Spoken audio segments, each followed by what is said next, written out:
Hello and welcome to the Chief's Message. Join Chief Charlie Beck for a conversation regarding the Chief's Message for the month of April 2016. Hi, sir. How are you? Jack, I'm great. How about you? Very good, thanks. Just recently, the City Police Commission for LAPD just announced a unanimous vote to revamp our use of force policy.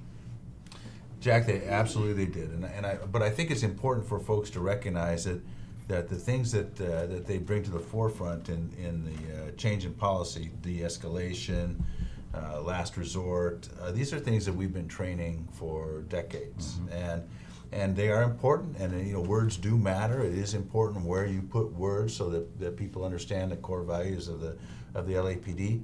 But the pieces in the policy are not new to this organization. As a matter of fact, our use of force policy for the newer folks was changed in 2009, and really what happened at Police Commission this week was a reversion to the old policy, pre-2009 policy, and what it does is it requires a little more discussion of verbalization and options and things like that in the investigations of use of force, which is a good thing. Everybody should think about options. Granted, you can't always apply options because we have to react to the issues at hand at the moment. So you may be able to de-escalate a situation, and some you just can't because they unfold too rapidly. So with that understanding, I think that everybody should be secure that this policy will help them, not hurt them. Now, what I want to be really clear on is that I would never, ever endorse anything that I thought put police officers at additional risk. This is a dangerous enough job as it is, and to add additional things that would put people at risk is not something I'm interested in at all. Zero. I mean, all of you know that my friends and family are the core of this organization, and it means a lot to me that all of you are safe, and so that's really important. So what I ask folks to do is attend a training, look at how the policy evolves. We're going to involve the union, the Protective League, in the discussions about how the policy is written. We're going to involve the city attorney to make sure that we limit liability as much as we're reasonably able to do, recognizing that that we are going to have to use force, and not in every occasion, and not even in most occasions, but it is a reality of this business.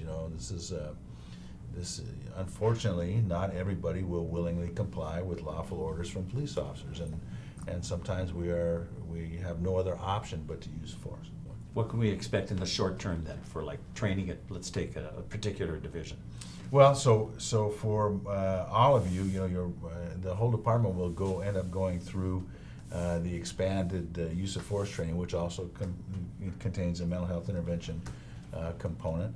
Those of you that work in areas that deal, primarily with folks with mental health issues, like in Skid Row, are going to get the expanded 40-hour course. This is going to be something that we tie into all of our training, particularly all of our use of force training, so that we are all as well prepared for it as we can be. And again, I want to make sure that folks understand that I know that these things don't always work, but if you don't use them, they never work. True. So you have to become adept at them, and you use them until they don't work, and then you may have to use physical force. But I want to make sure we exhaust options, that we are as prepared as possible. We're also looking at a lot of new, less lethal options. I know that many of you are reluctant to use your gas because it affects your partner and yourself so much. So we're looking at a different delivery method, so that it's going to be less aerosol and more of a contact stick type delivery system, and so that we can find a way to give you tools that stop you from having to go hands-on. We're also putting out in the field the 40 millimeter foam baton rounds, because those are much more accurate than your shotgun, than your beanbag shotgun. They can be used at a greater range. Maybe those will be prove to be a good tool for dealing with folks with blunt weapons or edged weapons that are at a distance, from an officer. So, we want to give you the best tools possible to deal with use of force situations, and one of them is mental health intervention training. You were talking about the tools that we can use in the field. A lot of those issues at the police commission meeting was regarding rifles, the use of a beanbag in particular circumstances. Is any of that going to change? Well, we're trying to make sure. One of the things that we are changing is we want to make sure that we get the beanbag shotguns out of the trunk and into the cab. And so we're looking at different ways to do that through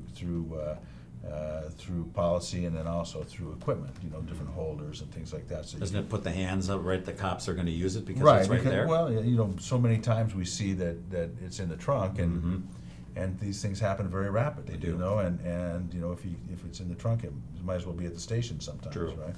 So, for the same reason that I've required everybody to carry the taser, so that it's readily available, when you need it, because you never know when you're going to need it. So that it's readily available. I want to make sure we move that beanbag shotgun up to where it's always available. So we're looking at that, and trying to increase that usage in the hopes that it will reduce the use of deadly force. Now, I recognize that sometimes the beanbag is not the right weapon, and that you have to use your lethal force options.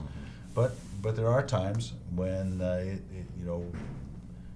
great luxury we have compared to many agencies is there's two of us in almost every car. And so you have the option of one less lethal and then one lethal option. And I want to work on that as much as possible so that when it is the right thing to do, when it's applicable, we can use it. Very good. Thank you, Chief. Thank you, Jack. All of you, please stay safe and take care of each other.